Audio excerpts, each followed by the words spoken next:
আসলে ইদানিং দেখা যাচ্ছে জিপি প্রচুর টাকা কাটতেছে, অন্যান্য সিমের থেকে জিপিতে প্রচুর টাকা কাটে।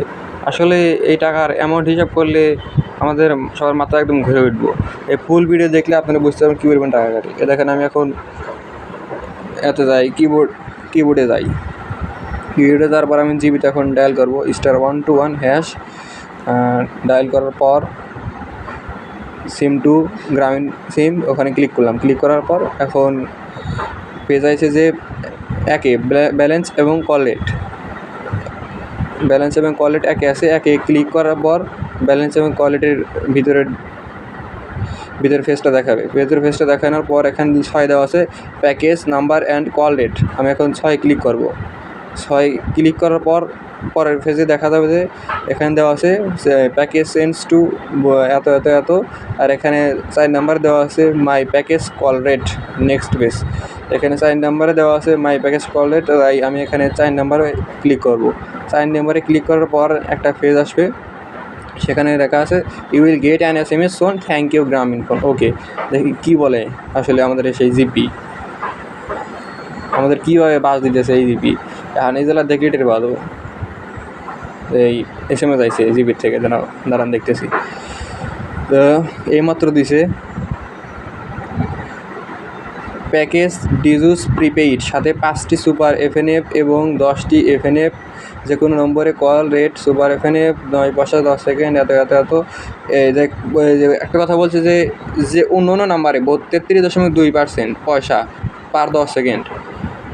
আর আমরা তো সাধারণত অন্য নাম্বার ইউজ করি, দেখা যায় এমনি এক নাম্বারে কল দিই যেটা প্রয়োজন। আমরা তো অত বুঝি না যে সুপার FNF এগুলো কি, এগুলো তো আমাদের দরকার হয় না। আর এগুলো তো যদি দরকার হয় এটা কিন্তু লিমিটেশনের মধ্যে দেওয়া আছে। বাট আমরা যখন অন্য কোনো নাম্বারে কথা বলি আমাদের প্রয়োজনে, তখন দেখা যায় যে প্রতি 10 সেকেন্ডে 33.2% পয়সা কাটে। তাই বুঝতে পারবেন না আসলে কী পরিমাণ টাকা আসলে এখন গ্রামীণফোন সিম থেকে কাটতেছে। আমি কিছুক্ষণ আগে কথা বলছি, এই যে আমার ফোন আছে এখানে, আমি কিছুক্ষণ আগে কথা বলছি ইনবক্সে, কিছুক্ষণ আগে কথা বলছি ইনবক্সে নিয়ে যাই, দেখাই এই যে জিপি 4 মিনিট 27 সেকেন্ড টাকা কাটছে কত 12 টাকা 44 পয়সা 12 টাকা 44 পয়সা। দেখেন 4 মিনিট 27 সেকেন্ডে কাটছে কত 12 টাকা 44 পয়সা। আর ওরা বলছিল যে প্রতি 10 সেকেন্ডে টাকা কাটবে কত, প্রতি 10 সেকেন্ডে টাকা কাটবে হচ্ছে 33.2 পয়সা। 33.2 পয়সা। তো আমার কিন্তু টোটাল কথা বলছি আমি 4 মিনিট 27 সেকেন্ড, যার হচ্ছে যদি আমরা এটাকে হিসাব করি সেকেন্ড হিসাব করি, দেখেন এই যে 4 গুণন 60 প্লাস 240 যোগ হচ্ছে অতিরিক্ত 27 সেকেন্ড কথা বলছি, 27 সেকেন্ড 267, টোটাল সেকেন্ড হচ্ছে আমাদের কত 267 সেকেন্ড। 267 এই জিনিসটা যদি 10 দিয়ে ভাগ করি, দেখেন 267কে 10 দিয়ে ভাগ করলে হবে এটা 26.7।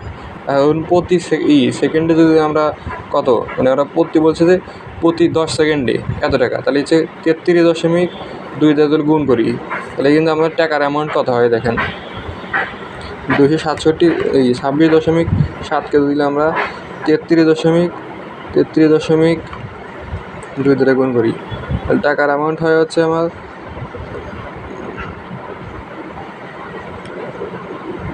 .33.2 পয়সা দেওতে টাকার অ্যামাউন্ট হবে হচ্ছে কত হয় দেখেন। আচ্ছা এটা কিন্তু পয়েন্ট ধরে নিয়েছি, ধরেন 332, এটা পয়েন্ট সঙ্গে দিলাম। দেখেন টাকার অ্যামাউন্ট দশমিকে তখন কত আসে 8 টাকা 86 পয়সা। এখানে আছে হিসাবে হচ্ছে 8 টাকা 86 পয়সা আমার কাটার কথা, তাই না? 8 টাকা 86 পয়সা কাটার কথা। সেখানে আমার কাটছে কত, সেখানে আমার কাটছে হচ্ছে 12 টাকা 44 পয়সা। 12 টাকা 44 পয়সা, 8 টাকা 86 পয়সা কাটার কাছাকাছি কাটছে কিন্তু 12 টাকা 44 পয়সা কাটছে। দেখেন এই জিনিসটা যদি এখন বিয়োগ করি যে 12 টাকা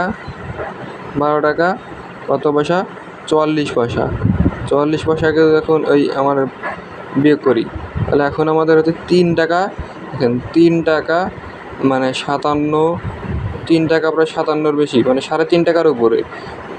প্রতি 4 টাকা মানে প্রতি 4 মিনিট, 5 মিনিটও না, 4 মিনিটে যদি প্রায় দেখা যায় যে 5 মিনিটে আমাদের প্রায় 4 টাকা ভ্যাটই দেওয়া হচ্ছে, তাহলে আমাদের কীভাবে আসলে শেষ করে দিতেছে? জিবি থেকে প্রতি 5 মিনিটে